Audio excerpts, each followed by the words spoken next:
Yes, my lovely student, you're most welcome to this lesson.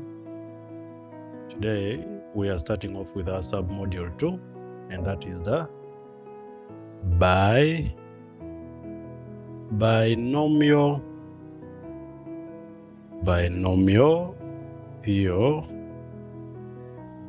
theorem. Okay, this will be the last part of this submodule. The binomial theorem is very, very useful when we are given tasks that require us to expand expressions such as a plus b equals to 8.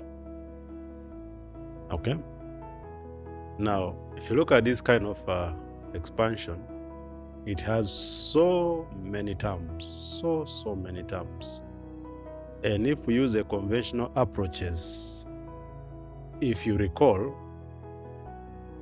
that when given, for example, a plus b squared, okay, it is the same as a plus b, then again we multiply it by a plus b, okay, and this is the same as saying a of the first expression will multiply everything in the second expression, then the b of the first expression multiplies everything in the second expression, and this would give us a squared plus ab plus ab plus b squared, and the final result would become a squared plus 2ab plus b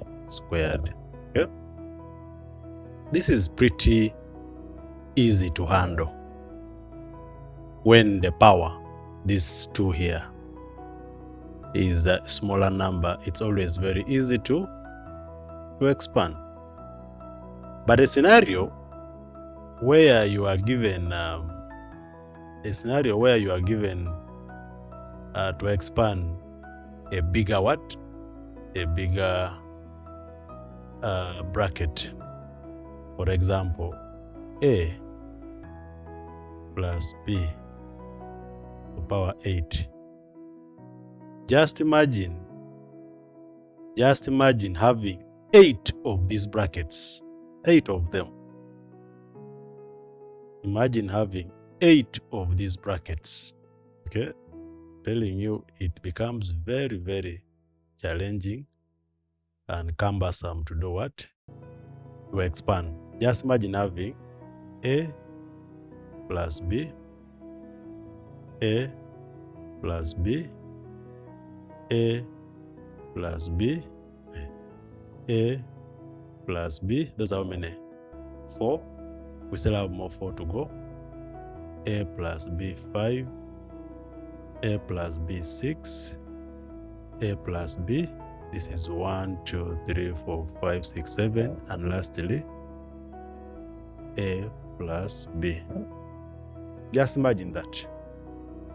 So if you were to expand this using the conventional approach, the way we expanded this upper one, trust me, if you're not careful, you may finish a full day trying to expand this.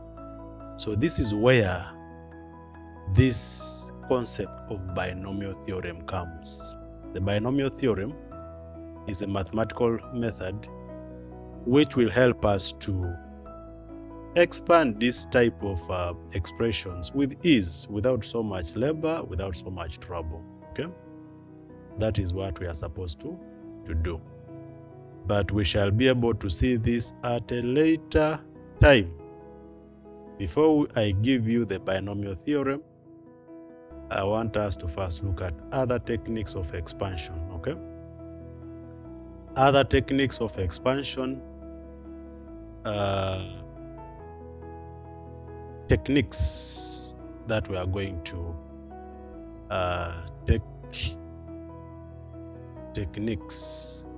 to look at. 1, We are going to see how to expand expressions using something known as Pascal triangle.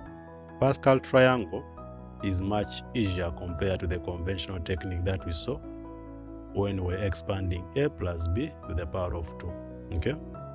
In fact, even this 8 here, a plus b to the power of 8, can be handled very well using Pascal triangle. But in a scenario where the expansion becomes very complicated, for example, a plus b to the power of a quarter, how would you expand this? If they want, for example, you to expand up to maybe, let's say, 4 terms, this will become challenging. No method conventionally can handle this. And this can strictly be handled using what we know as the